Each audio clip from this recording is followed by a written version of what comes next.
Hey, what's up, everyone? Jonathan Allen here at Floodwater Studios. You know, you've seen this in pretty much all of our Studio One videos. It's something I use very heavily. I rely on this. I depend on this. And it's very simple. Just takes a couple extra minutes of your time to get it all going. It's a template. Now, the template that I use, I'm going to recreate here for you so we can see how I set things up, and hopefully you can get something out of this and figure out, one, how to create a template, and two, customize it to how you need it to work. This is all about how things work for you in your studio and how you make music, but this is what I do. So let's check it out.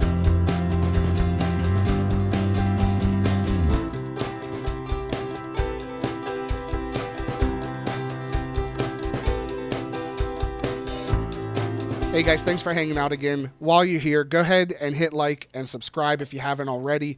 Helps the channel out tremendously. It's the best help that you can give us, actually. And then smash that notification bell once you are subscribed. That way you can get all of the happenings here at Floodwater. But today we're going to take a look at a template. So hopping into Studio One, when you first open a session, this is what we see. There's nothing going on here. Now, obviously, I have a microphone channel set up so you can hear my voice. Other than that, that's it. And now I have the microphone channel hidden, but it's right here. It's there. So the first thing that I want is I'd like to separate my tracks out so I can kind of control everything individually, but kind of like a VCA. So everything thrown into a folder that Studio One offers, and the folder gives us just a little bit more versatility than a VCA would. So to do that, we're going to start with 7 folders. Now, you may be thinking, why 7? I'll explain it in just a second here. Now, you can go up here to track, and then from there, you can click add folder. But this is only going to add 1 folder at a time, so you'd have to repeat this 7 times. And we don't have time for that. We're trying to streamline things here. So click on add tracks. And here you can hit folder, and we're going to change the count to 7. Not going to name it because it would name everything the exact same thing. So we will rename everything and recolor everything, but we're just going to go ahead and put them on there. So now we have 7 tracks. So even though we didn't name anything, it named them all track 2 because the microphone's track 1. And one thing you can notice is down here in the mix window, those tracks don't show up. The folders aren't there, but we want them to be visible because when we start recording things and adding those recorded tracks into the folders, we still want everything to work together here. And I'll show you why in a minute. But this we do have to do individually. If you click on the first folder here and open the inspector, we're going to come down here to channel and we're going to hit add bus. So now it drops that into the mix window. And we're just going to do that for each one here. So this takes just a second. Again, just a moment of your time to save some headaches in the future. That's what we're looking for. All right, so now we have our 7 folders down here. And we're going to go ahead and we're going to name these. Again, why 7? This is why. I like to split everything up and group things together. So we have drums, we have bass, we have electrics, we have acoustics, we have keys, we have Vox, and we have background Vox. So now that we have everything labeled, we're going to close this inspector. We don't need that anymore. What we're going to do is we're going to color code everything just like we normally would. For me, drums is always red. Bass, I'm going to keep this blue. Electrics, we're going to pop into this greenish, tealish area. Acoustics, popping down to this darker green. Keys, we're going to make these like an orangish type color. I've been kind of leaning towards that. I used to do pink because piano starts with P and so does pink. But I've kind of been digging the orange color for keys. Not sure why, but things change. And then Vox is always violet. And then the background Vox, we break the mold with this one because it makes no sense, but purple. Just so we can see the differentiation between things. Now, we have the folders set up. We have them labeled and colored how we want them exactly. And the reason we want them to be visible down here in the mix window is because if we start adding tracks, we're recording everything. So let's just say we have 7 tracks. We're going to name them test for whatever reason. We're going to throw them in here. So now we have 7 tracks, test 1 through 7. As you can see, it automatically put them into the background vocals folder, and we can move them. We can put them wherever we want.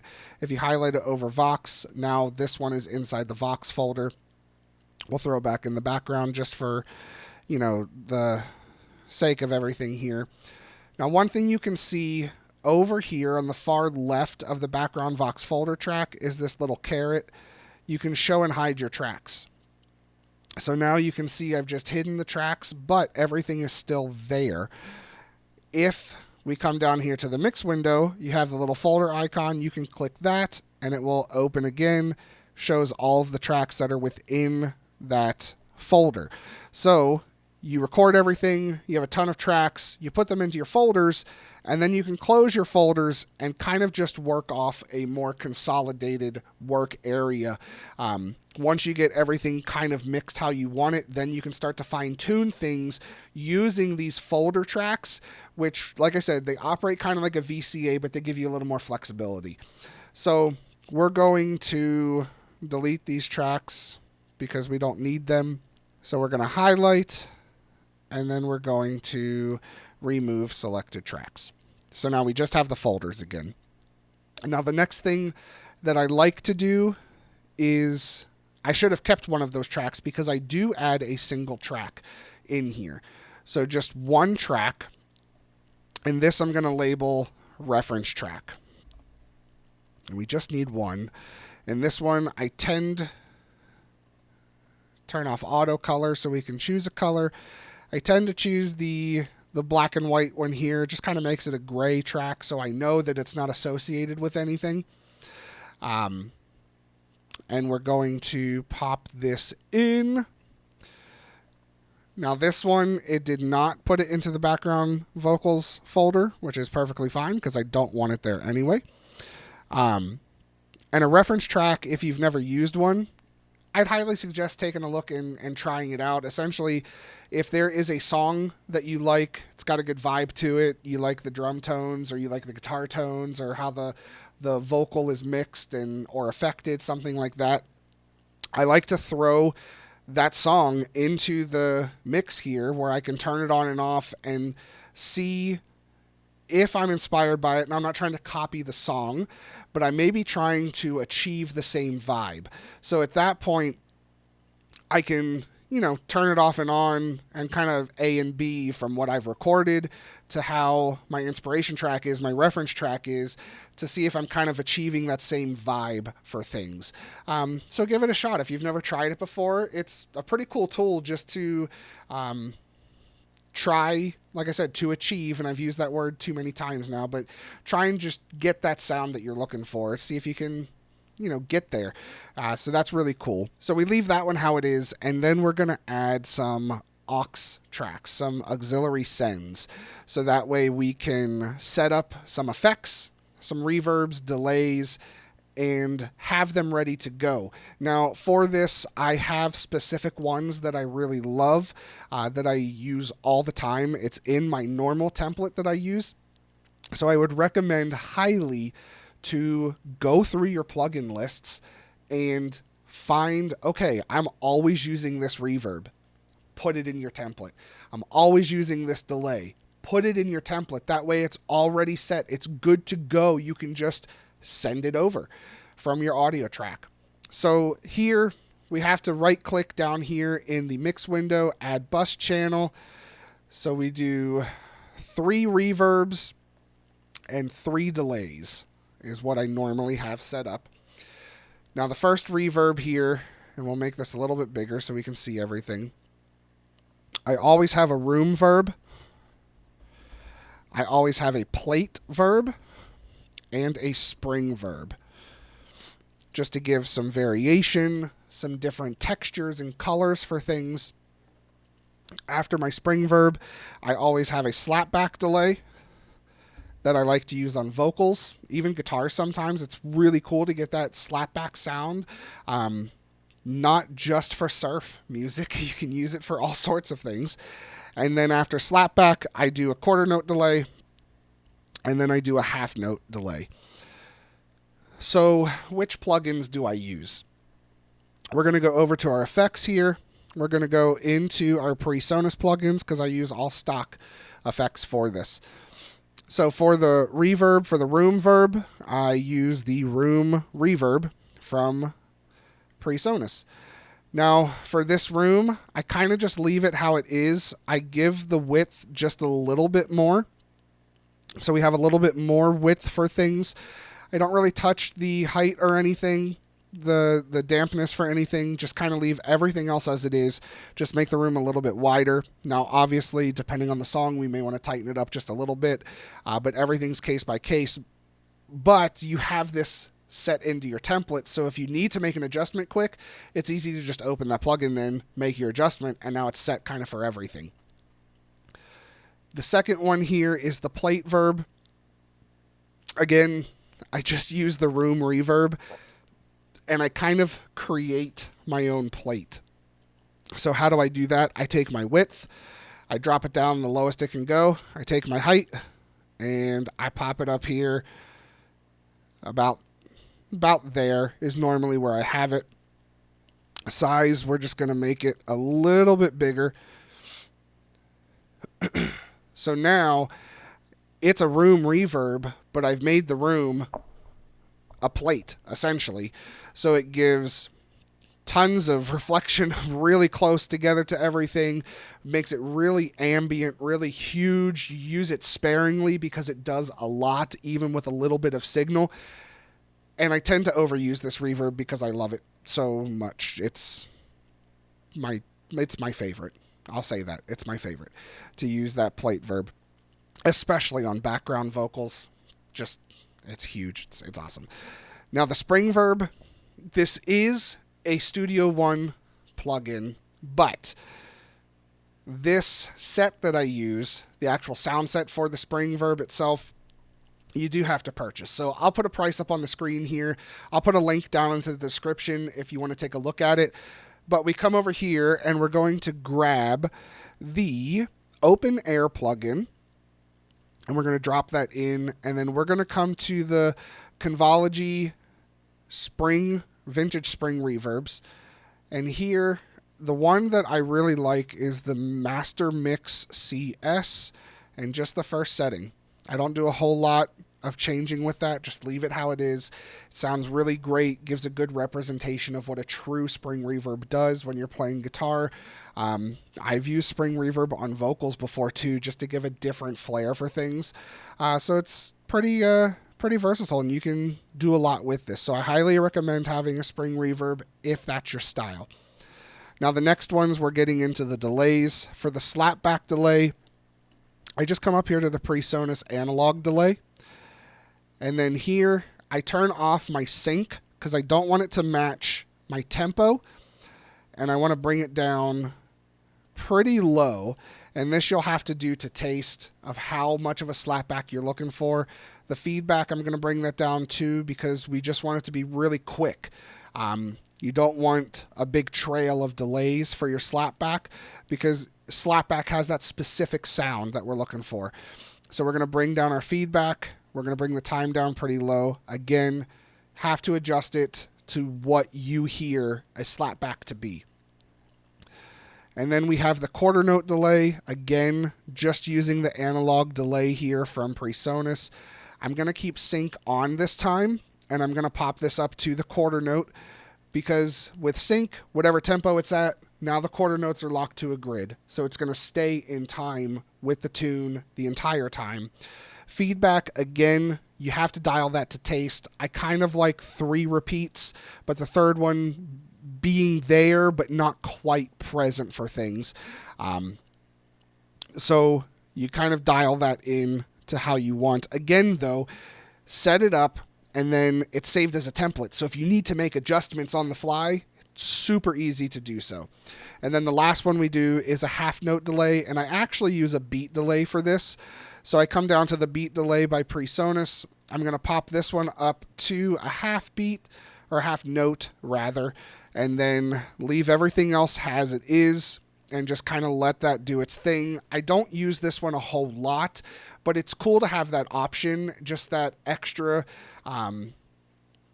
width from the original vocal or guitar to the affected delay. Having that half note delay in there, it can add some flavor to things. And like I said, I don't use it a whole lot, but it's a cool option to have just to try some things out.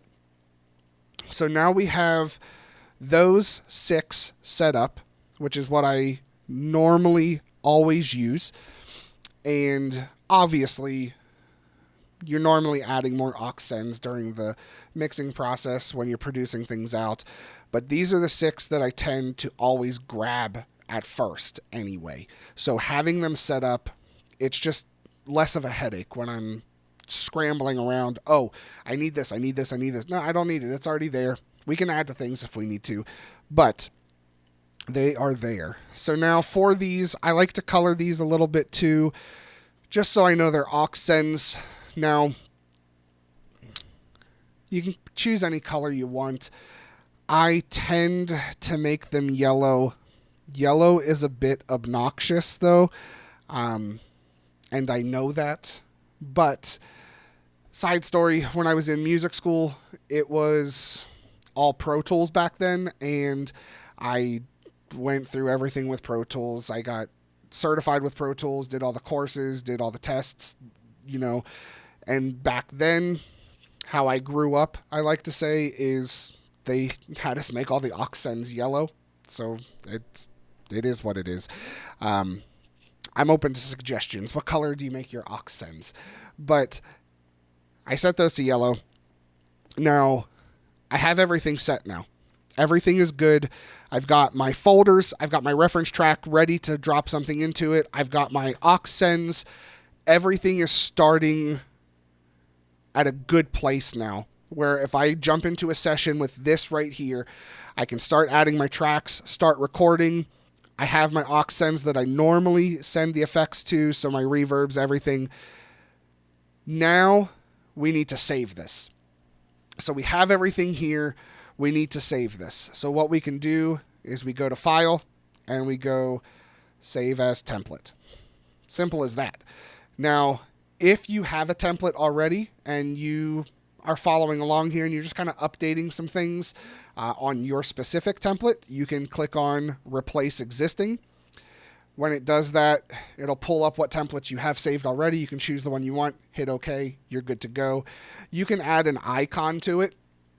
So if you have a specific template for a specific thing, you can add different icons or images, anything you'd like there.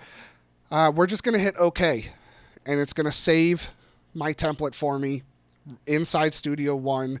And when I go to create a new track, if I'm in a new session, we're starting a new tune, I can choose my template. It's going to be right there on the screen, and then it opens exactly what I have here. So the last thing to talk about in the template side of things doesn't necessarily have to be template related. You can do it on any kind of track that you're looking for, because if you have used in the past like GarageBand or Logic Pro, they have the icons of the instrument or whatever it may be in the tracks themselves, so you can see everything a little quicker for everything. Because, sometimes we label things and we color things, so we know what is what, but, quick glance, the words are small, the text is small. If you're just getting into color coding everything, it's going to may take a second for you to realize, oh, yeah, red is drums, need to focus on the drums. What you can do if you'd like, Studio One has built this in as well with one of the updates recently. If you come over here to the options on the mix window, and you come down here to channel icons, now you can see it's opened this box on each channel. So drums, if we click in here, we can set it to a drum set. Bass, same thing. We can grab our bass. Put it in there. Electrics, a couple different options for it. We're just going to grab the Telecaster. Acoustics, again, same options, or different, same thing as there is options. That's what I meant. Keys, we're going to pop down to this synth-looking thing because it's kind of cool looking. Vox, we're just going to grab. We're actually going to, I like this one. Even though it says room mic, it's just a cool microphone on a stand. And then background vocals, I actually like to make it the choir. Where's the choir? I think I scrolled too fast. Where'd the choir go? There it is. Or the crowd ambient. Just, it's background vox. There's a couple different things going on in there. Now, the other ones I tend not to really put any sort of icon on. But you can take these, you can make the icons bigger, you can make the icons smaller, you can adjust that to your liking for everything. But this is how I set up my template. Let me know what you guys think down in the comments section. Do you guys use the template? Do you think it's a waste of time, or do you think it's a good idea to have something ready to go so that way you can just hop right into a session and just get recording right away and not have to think about setting everything else up at the beginning or building bits and pieces as you go? While you're down there leaving a comment, go ahead and hit like and subscribe and hit the notification bell. Again, we love hanging out with you guys. We thank you again for joining us this week, and we'll catch you on the next one. See you.